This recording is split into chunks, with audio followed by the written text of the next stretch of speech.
खुलुमबाय स्टुडिअ दं आं राजीव बसुमतारी दिनै 10 नभेम्बर आरो दिनैनि बे सानावनो रायजो नाङै सोमावग्लुंनाय मोनसे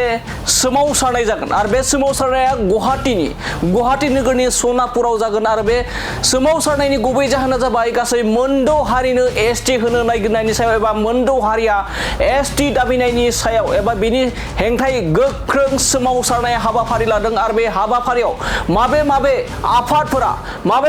आफादफोरा दिनैनि बे सोमावसारनायाव बाहागो लागोन बेखौ नोंथांमोननि गेजेराव रोखा फोरमायनो सानदों मानो होनना बुङोब्ला दिनैनि बे सोमावसारनायाव Cctoaनि जा सोमावसारनाय बे सोमावसारनायाव गासै मोन 26 आफादफोरा फरायसा आफादफोरजों लोगोसे गोबां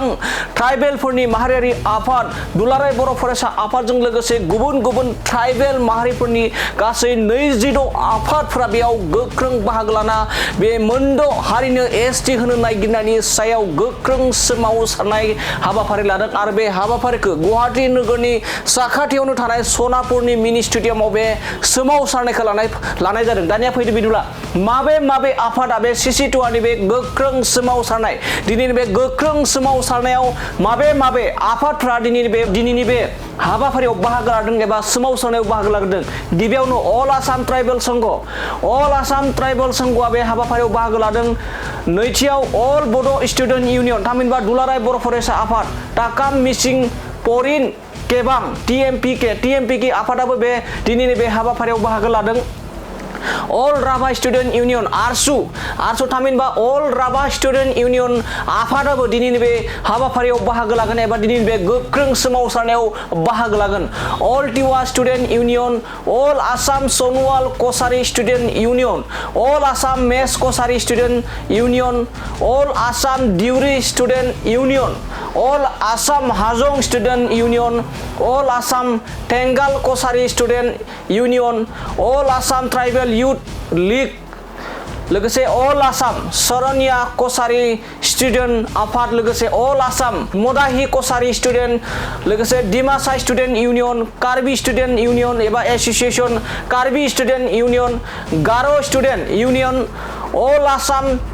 सिंफु student all Assam Barman Kachari student all Assam